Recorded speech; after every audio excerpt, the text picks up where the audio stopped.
Find the Maclaurin series of the function f(x) equals sec x.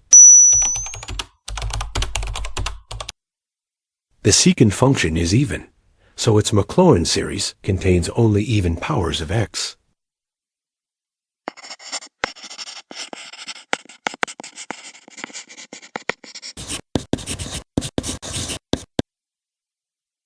Where e to n are the Euler numbers.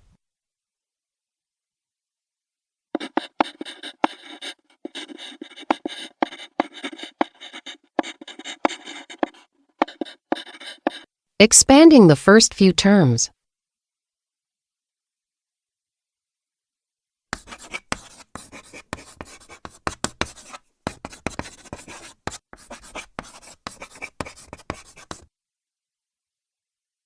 So the Maclaurin series begins.